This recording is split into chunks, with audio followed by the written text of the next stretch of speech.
సరఫరాపై సిట్ దర్యాప్తు కొనసాగుతోంది. టీటీడీ మాజీ చైర్మన్ వైవి సుబ్బారెడ్డిని సిట్ విచారించనుంది.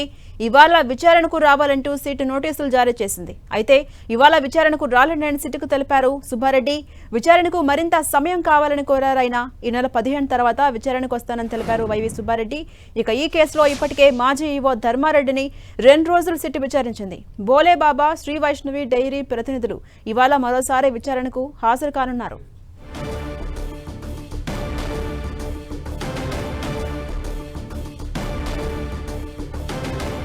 అప్డేట్స్ మా ప్రతినిధి మురళి అందిస్తారు. మురళి, మనం చూస్తున్నాం కల్తీ సరఫరాపై సిట్ దర్యాప్తు కొనసాగుతోంది. అందులో భాగంగా 2 రోజుల పాటు మాజీ ఈవో ధర్మారెడ్డిని సిట్ విచారించింది. అప్డేట్స్ ఏంటి? ఖచ్చితంగా అంటే కల్తీ వ్యవహారంలో సిట్టు మరింత దూకుడుగా ముందుకు పోతోంది. ఏమాత్రం విరామం లేకుండా ఈ కేసులో నిందితుల్ని, ఆరోపణలు ఎదుర్కొంటున్న వారినంతా కూడా ప్రతిరోజు కూడా విచారణ కొనసాగిస్తుంది.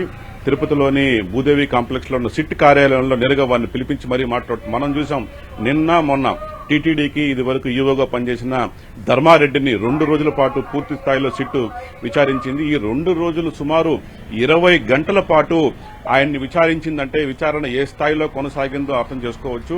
ఆయన పైన సిట్టు ప్రశ్నల వర్షం కురిపించింది.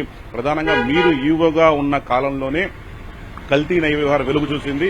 అసలు అంత తక్కువకి నిజానికి మార్కెట్లో ఆ సందర్భానికి సుమారు లీటర్ నెయ్యి 400 రూపాయలు ఉంటే మీరు కేవలం 319 రూపాయలకే మీరు ఏ కారణంగా దాన్ని అంగీకరించారు? అసలు అంత తక్కువ ధరకు నాణ్యమైన నెయ్యి ఎలా సరఫరా చేస్తారని మీరు భావించారు? లాంటి అనేక అంశాలు. అట్లాగే మీరు ఏదైతే కల్తీ నెయ్యి సరఫరా చేశారని ఆరోపణలు ఎదుర్కొంటున్న నెయ్యి డైరీలతో అనేక రకాలుగా సంప్రదింపులు జరిపారు. ఆ సంప్రదింపులు మీరేమన్నా జరిపారా? ఇందులో పెద్ద ఎత్తున కల్తీ జరిగింది. కొంత టెండర్ నిబంధనలు కూడా మీ హయాంలో మార్చడం జరిగింది. అట్లా నిబంధనలు ఎందుకు మార్చారు? అట్లా ఎలా జరిగిందంటూ కూడా తీవ్ర స్థాయిలో సిట్టు ధర్మారెడ్డి పైన ప్రశ్నల వర్షం కురిపించింది. అయితే ఆయన అన్నిటికీ కూడా తనకు సంబంధం లేదు. ఇందుకు సంబంధించిన ప్రొక్యూర్మెంట్ కమిటీస్ ఉంటాయి, అట్లాగే బోర్డు డెసిషన్స్ ఉంటాయి. ఆ ప్రొక్యూర్మెంట్ కమిటీ సూచించిన అందరినీ బోర్డు డెసిషన్ తీసుకుంది. బోర్డు తీసుకున్న నిర్ణయాన్ని నేను ఆమోదించాను కాబట్టి తనకు సంబంధం లేదు అని చెప్పి కూడా ధర్మారెడ్డి వారు సూచనలు తెలుస్తోంది. దాదాపు 2 రోజుల పాటు అనేక అంశాలపైన ధర్మారెడ్డిని వారు ప్రశ్నించారు.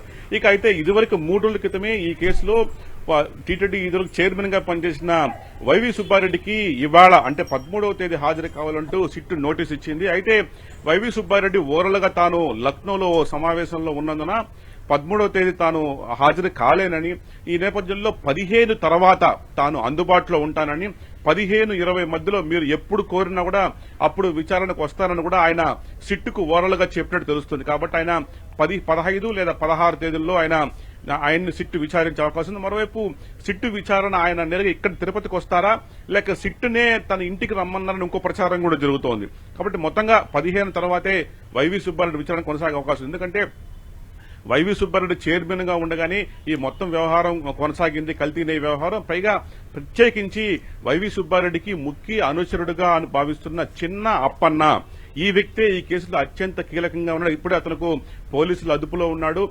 అతను అంటే ప్రధానంగా టీటీడీకి నెయ్యి సరఫరా చేసే కాంట్రాక్ట్ సంస్థలతో ఆయన లావాదేవీలు జరిపాడు, వారితో నెగోషియేషన్స్ చేశాడు. 1 లీటర్కి 25 రూపాయల లెక్కన కమిషన్ అడిగా ఇలాంటి అనేక ఆరోపణలు ఆయన చిన్నప్పన్న పైన ఉన్నాయి. ఇదంతా కూడా వైవి సుబ్బారెడ్డికి తెలిసి జరిగిందా, తెలియక జరిగిందా లాంటి అనేక అంశాలని స్వయంగా సిట్టు వైవి సుబ్బారెడ్డిని అడిగే అవకాశం ఉంది. Right, thank you Murali.